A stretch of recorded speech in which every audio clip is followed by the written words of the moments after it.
Welcome to the very first episode of LionHeart Radio. I'm your host, Rick Alexander, founder of Blue Aviv Supplement Company based in San Diego, California. I'm here with my co-host, Claudia. Hi guys, Claudia Challoner, Doctor of Physical Therapy with Movement RX and nationally ranked powerlifter. And our other co-host, Memo Ochoa. Hello friends, Memo Ochoa, co-founder of Blue Aviv. So what we wanted to do today is give the audience a glimpse into the active lifestyle. Me personally, I own a supplement company based in San Diego, and we have Claudia, who's a physical therapist, and then Memo, one of my co-founders. So over the last 10 years, all three of us have been athletes. Claudia, you're a nationally ranked powerlifter? Yes, correct. Yeah, so I think what we've seen a lot of things come and go, a lot of trends come and go in the fitness industry. So I kind of want to dispel some of those notions that people have when they first get involved in the fitness industry, and then maybe take a deeper glimpse of like really what goes on behind the scenes, and also, you know, what people can expect when they try to get in. I know if you look at Instagram, you're going to think one thing about the fitness industry, right? Yes, definitely. You know, but then if you're an actual athlete who's putting in the work every day, you're going to have a much different take. Yeah, well, I think that's something to definitely talk about with how the fitness industry has changed over the past several years with the social media, because a lot of the higher level athletes now, to promote themselves and to market themselves, you know, it used to be you just had to, you know, perform well on the athletic field. Now it's more about marketing yourself on Instagram, on Facebook, whatever your social media realm is. And you see a lot of athletes that are maybe middle of the line that are really getting a lot more attention than maybe even the higher level athletes, just because they're better marketers. So it's coming down to more of that marketing business side of things, of getting out there and getting your face. Yeah. I think the interesting thing about 2016 now is that to be a pro athlete, you don't have to be a pro athlete, right? No, like, totally not. Yeah. And I would say at least half of, if not more, of the people that are like really idolized in the industry are not good athletes, right? I mean, it's not. Definitely it's not. About, like they you just said, market themselves well. They look good. I mean, people would rather look at someone obviously that is better looking, you know, hotter, better sculpted than someone who can perform better than, you know, physically. You see it a lot, and just even in the powerlifting world, like, you know, girls on Instagram and stuff that might be just mediocre lifters with their, as far as the numbers they're lifting, but not have as many followers. But someone that, you know, might be a better lifter might not have as many followers just because they're not good at the social media piece. But then someone that's more mediocre will have like a lot more followers, just because, you know, whatever, they're better at the marketing piece of it. So yeah, that's an interesting thing social media has done, is it's taken the barrier to entry away for people to have a voice, like us, to have a podcast right now, which is obviously a good thing. Yeah. But it also means that there's no vetting. You have to do the research to vet the people that you're actually taking advice from or paying attention to. Yeah. If you look at that whole controversy right now going on with shreds, right? Like, half of their models are all photoshopped, and so people are, you know, wow. Yeah, so there's like a big thing. You can Google, just Google shreds, and probably the next thing to pop up will be shreds photoshopped. I don't know. Oh wow! But I didn't know that was like a controversy right now. I mean, I could tell. I was able to tell from the beginning. You know, not to say that it doesn't look good, or you know, I don't like seeing those pictures, but yeah, it makes sense. Yeah, well, I mean, that's a lot of supplements too, or a lot of companies that sell supplements. They Photoshop the hell out of their athletes, and then they make supplements. They put a ton of fillers, so they have a huge margin, and then, you know, the masses are going to follow that. Unfortunately, it's just that's kind of the byproxy of having no barrier to entry when you know. And even talking from a physical therapy aspect, I mean, there's so much medical information out on the web. I mean, several of my patients will come to me, so WebMD said, you know, yada, yada, yada, and I might have cancer. So, so like, it always ends in that. But so there's so much information out there. So you kind of have to take it with a grain of salt and make sure that you know where that information is coming from, because you can really walk yourself into maybe some danger there, depending on who you're watching. Because there's so many, you know, YouTube videos of, you know, different stretches or, you know, mobilizations or whatever it might be, and some of them aren't necessarily good or what you need. So My favorite are the Globo Gym guys that try to teach you the clean and press. I know you've seen those. Yeah, man. You know what I saw the other day? I was on Facebook and I saw a guy giving a tutorial on YouTube about how to do a clean and press on a Smith machine. Yes. Oh yeah. That's what I'm talking about. What are you doing? I'm like, is this real? I couldn't tell. Like, I'm like, I don't know if it was like an Onion article. I'm like, is this serious? He was serious. Yeah. 2016, man. Fitness industry, big business. Yeah. Big business. Yeah. Everyone's looking to throw their hat in.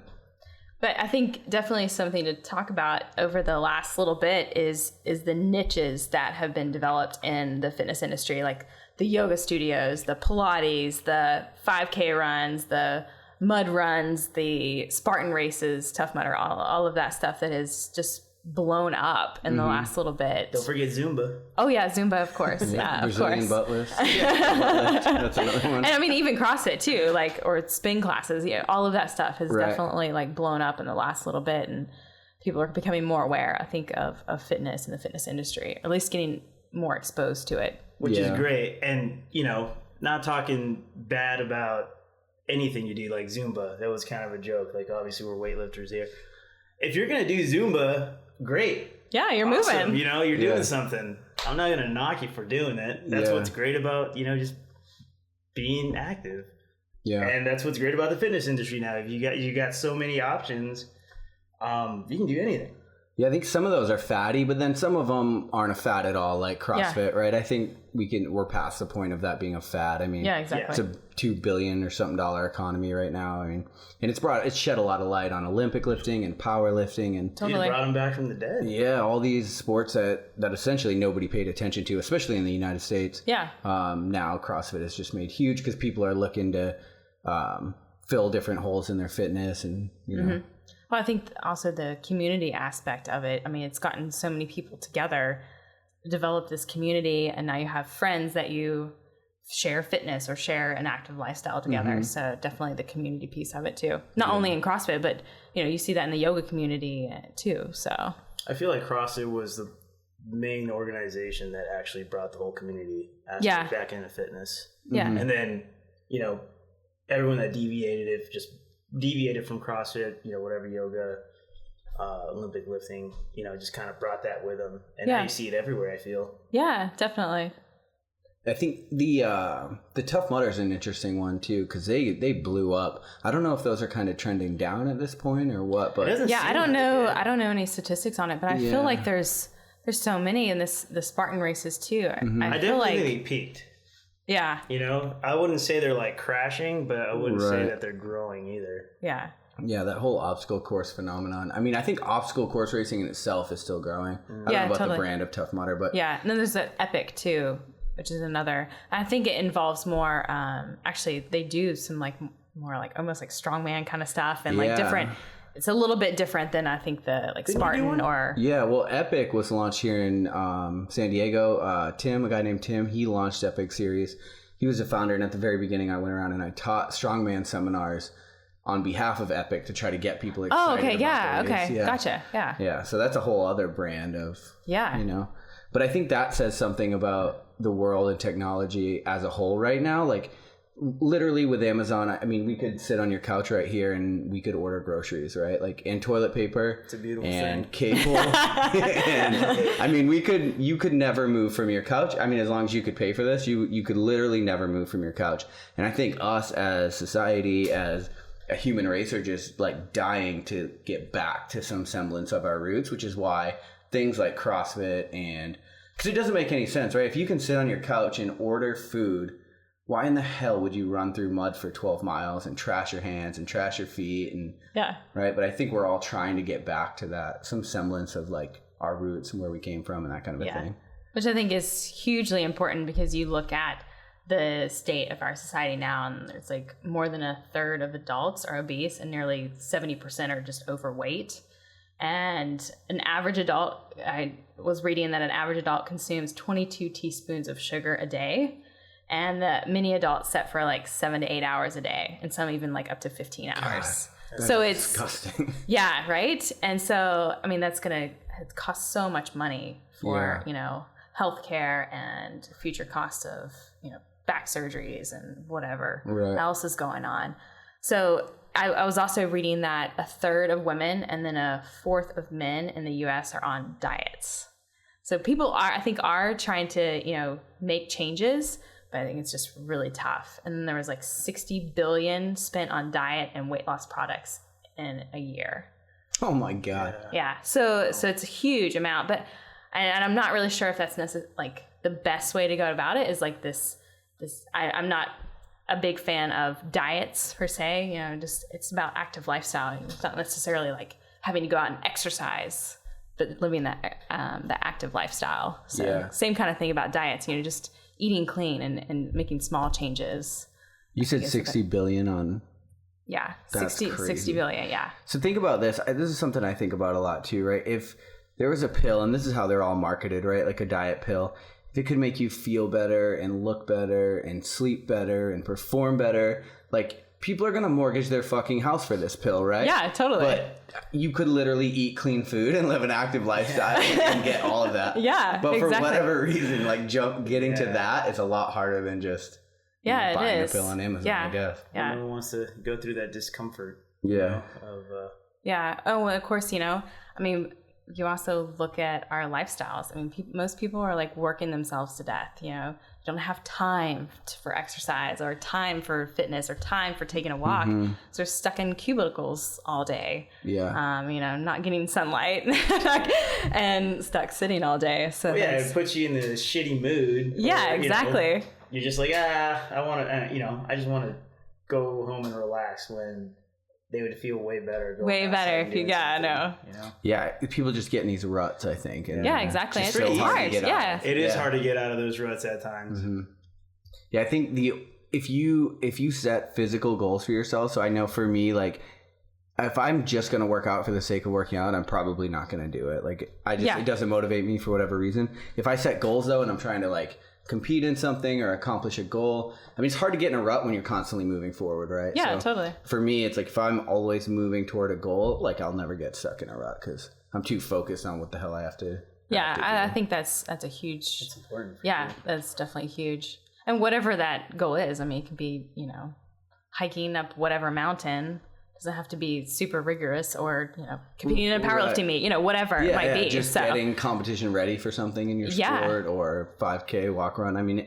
It's all relative, but just I think the fact of having something to push having toward, that goal, it'll always keep you out of that rut. Yeah, exactly. And then something else you mentioned was the sugar, 22 teaspoons. That is disgusting. Yeah. I think that sugar is a way bigger killer than people realize. And I think people are trying to shed light on it, but there's so much money in it that I think it's just not catching on. You have no idea like how much product they slip sugar into. I was watching a documentary, like, you take a documentary for a grain of salt, but yeah, they have an agenda, but you still learn a lot. you still, some of that stuff is factual, like you have to look into it, but they're putting sugar in pretty much any package. Everything. Mm-hmm. Yeah. And so, and people don't realize, like, they see on the package natural, like whatever, but they somehow like slip some sugar in there. Yep. And people are just eating it up. And so it's hard, and your body becomes addicted to that. Mm-hmm. It's a huge addiction. Yep. So it's hard to get out of, for sure. Well, not just sugar, it's high fructose corn syrup, which is, sugar on steroids, basically. Yeah, totally. Yeah. Crazy. Or synthetic cheap sugar. So 22, yeah. just if you guys want to know, 22 teaspoons is just about half a cup. Yeah. Just a half a cup of almost sugar. half. How much is in a thing of soda? I can't remember the statistics. It's usually I want to say 50 grams or something? No, yeah, it's something ridiculous. Yeah. Look that up. I don't know. Yeah, something ridiculous about how much sugar is just in a soda, just a can of soda. So. 39 grams in a can of Coke. Oh, okay. But I've seen it up to 50 on some, I believe. Yeah, that's man. Cool. My mom used to run a childcare service, and she would take, things that you would commonly see a kid eating, like a granola bar, and she had it on a poster board, and then she would have a bag of how much sugar was in it. Your mom is awesome. Yeah, I remember looking at it like, I'll just give me the sugar bag. I don't know. But parents would go in and be like, what the hell? Like, it makes it real when you realize how much. you're putting into your body, you know. Did she make you eat all the healthy goods growing up? She was pretty good about it. The problem is, like, you know, I'd go to my dad's house and be like ice cream every night before dinner. Like, yeah, the same way for me. Right? Yeah. Cinnamon Toast Crunch in the morning. Yeah. No good. So good. I love Cinnamon Toast Crunch. Fruity Pebbles was mine. Okay. Yeah, I don't have kids, but I look at how my mom raised my sister, who wasn't with my dad, so they didn't have to go to that other house. Yeah. So, like, she would just pick frozen vegetables as her dessert because that's, like, what she thought would be a good dessert. I'm like, that seems like a much better way to go about raising a kid. Well, right? I think they did a study, and maybe we can bring it up in another podcast, but they did a study on kids and if they would pick like an actual like sugary thing or a more healthy choice of a food. Mm-hmm. And actually more kids chose the healthier option. What were the ages of the kids? I don't know. I'll have to look it up. But yeah, it was pretty fascinating. So I mean, you figure instinct would kick in and be like, yeah, I want that, you know? Yeah. I think that looks like a real piece of food. Yeah, exactly. Yeah. I remember listening to a talk that Greg Glassman, the founder of CrossFit, the CEO of CrossFit now, he was talking about a cancer research program that I don't know if he sat in on it or what it was, but basically they would have these cancerous cells and they were trying to like research on like how they reacted. Well, to keep the cancer alive, they would have to rub this like glucose. Essentially like a steak rub, but it would be glucose in order to keep the cancer alive so that they could test on it. Yeah. What the hell is that doing inside of your body right now? Right? Yeah. Like that just blows my mind. Yeah. But speaking of CrossFit too, so it's definitely brought a lot of other fitness industries to the forefront. But then something else that it's done is totally changed the perception in my eyes on how women look at fitness.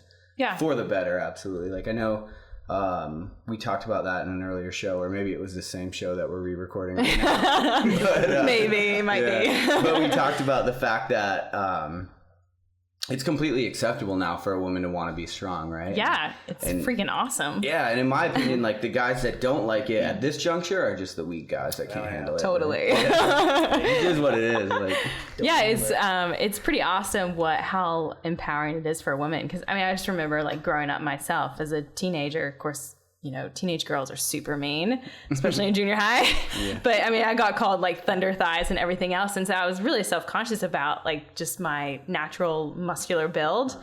And it's really awesome to now like use it in powerlifting, just squat all day, every day. Mm-hmm. And it's so empowering to be able to like be strong. And I think it's bringing that women are now looking at strength as a goal for how their body and performance versus how they look or what this weight on the scale says. Yeah. So it's pretty awesome. Yeah. And even for the ones that do care about looks, like it's typically like that. I think that stronger build is like really trending upwards. Yeah. Which has got to be a healthy thing, I would imagine. Yeah. 100%. But you also still have, because the perception in the past has been, you know, women, you need to get toned and you need to do these exercises with lightweight and you shouldn't build that much muscle. You shouldn't look muscular and, you know, be toned. So I think that's definitely changing, which is great. Yeah. So we've definitely seen a really big explosion of the fitness industry, like we talked about in the last decade, I would say.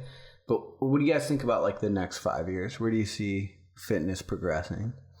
I personally think that things are going to keep just kind of popping up out of nowhere. Everyone's like almost trying to recreate the wheel at this point, I think. Like we know that you need to move a lot and stress your cardiovascular system, right? And you need to put your muscles under load in order to make them grow. Yeah. But like things like Orange Theory and all these, like I'm just seeing these crazy things pop up. Like have you guys seen Orange Theory? Yeah. So like this guy didn't invent anything, right? Like he took a heart rate monitor and he put it on a screen and then he color coded it and he's like killing it. And I'm like, you know, it's awesome. It's like, it's getting people to start working out more and to get active. But I'm like, we're not creating anything at this point. We're just figuring out different ways to get people to buy it. Yeah. You know, other than what's already progressing and growing, you know, yeah, I'm very interested as to what new fads or trends come out in the next few years because, when Orange Theater came out, I'm like, what? That's crazy, but it is pretty smart. I mean, it's kind of cool. Oh, I've never genius, done it, but it does sound pretty cool. Mm-hmm. Yeah. A lot of people, will get down on CrossFit saying like, well, they didn't invent anything. Like I was circuit training in 1995. But they brought like this huge community aspect to it. Yeah, they totally. made it measurable. They made it, and they did a lot of things. Everything was just structured a lot better than anything else that was ever done before. Right, exactly. I mean, you're a hater at that point if you're just, I mean, it is what it is. But yeah, even that what was it? The TRX stuff where that's pretty cool. Who would have thought? Hey, I'm just gonna hang a couple ropes off this rig here and slip my feet in and do some weird push-ups or those you'll get in the push-up position and bring your knees into your chest. That's kind of different. I'm like, oh, okay. You wouldn't think that that's a tough workout, but yeah, it is. And yeah, it's totally. different. Yeah. Well, it just gives people more opportunities to be active. So I'm definitely a fan of it. So yeah. All right. Well, I think, is there anything else that you guys wanted to talk about as far as the state of the fitness industry before we close the first episode out? Just as far as being, the difference kind of between competition and lifestyle. So we talked a little bit about that before. So kind of talking about just having an active lifestyle, just being active, not really having necessarily competing in a specific sport such as CrossFit, or actually being a competitor with that level. So you see it a lot in CrossFit. Everyone wants to kind of train like they're going to the games. And what did you say the statistic was? It was like... Oh, yeah, it's like 0.001% Yeah, of the people that start the Open that actually progress through all the levels and make it to the games. So pretty low. But people want to train like that. And then from a physical therapy standpoint, you see a lot of people that come in. And I mean, I'm a CrossFitter myself, so I'm definitely not down in it. But see a lot of people coming in that maybe have jumped in it too soon or have been doing CrossFit for 2 months and expect that they should be snatching 250 pounds or whatever. Yeah. So just understanding the slow progression whenever you start whatever fitness thing that you're getting into. So as a physical therapist, though, you must have a love-hate relationship with it because the birth of CrossFit as a competition has given you a ton of business, right? Yeah, it has. But it's also I'm really glad that I am in the position I'm in. So I work in CrossFit gyms, working with athletes and working with the non-athletes too. I have plenty of patients that come to see me that just want to hike. But it's nice because I remember being that person that injured themselves, injured my shoulder. I went to my doctor. I was like, yeah, during my muscle up, this is what happened. And she was like, what are you even talking about? Stop doing that.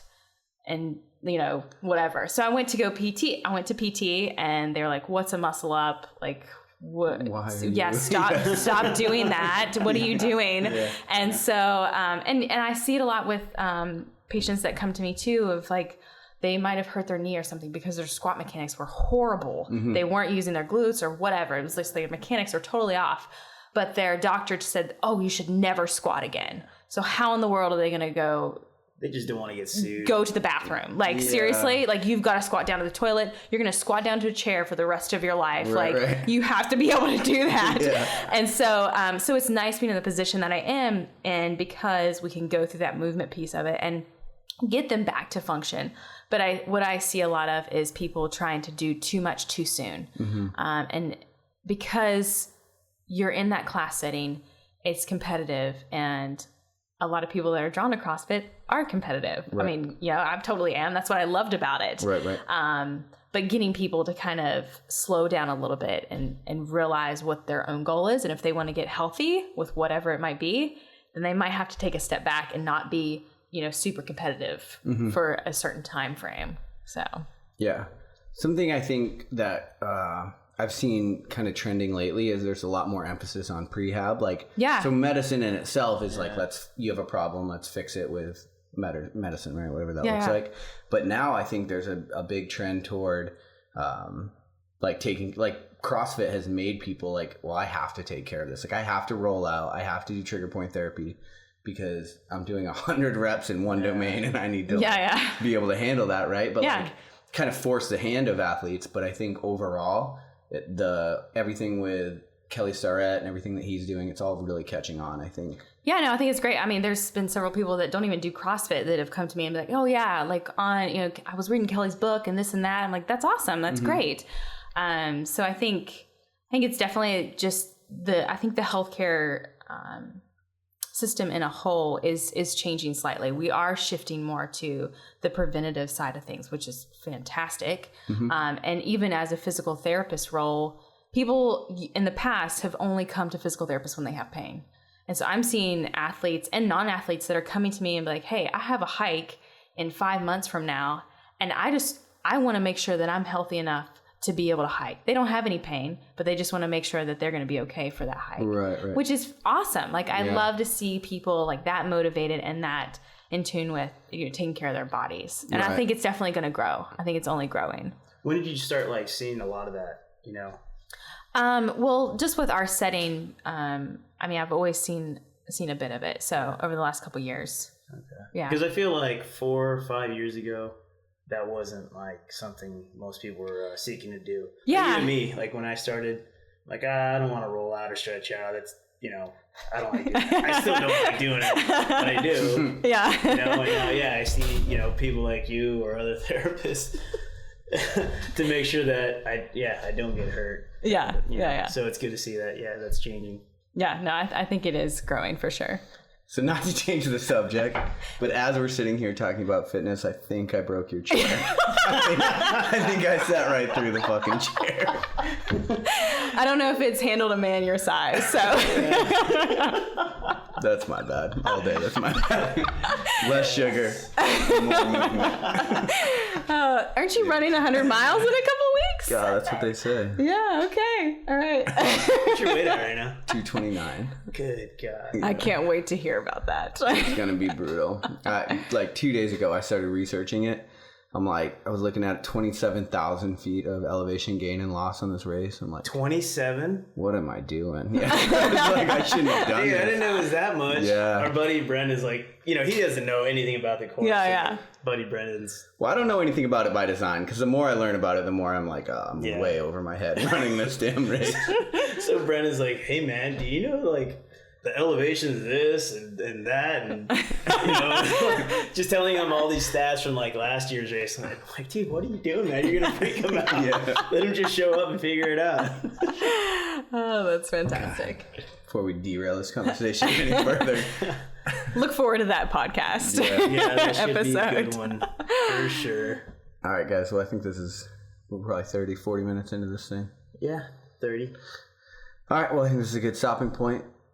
Catch us on episode 2 of LionHeart Radio. Thanks, guys. Yeah. Thank you. Have a good one. Chip the Rip.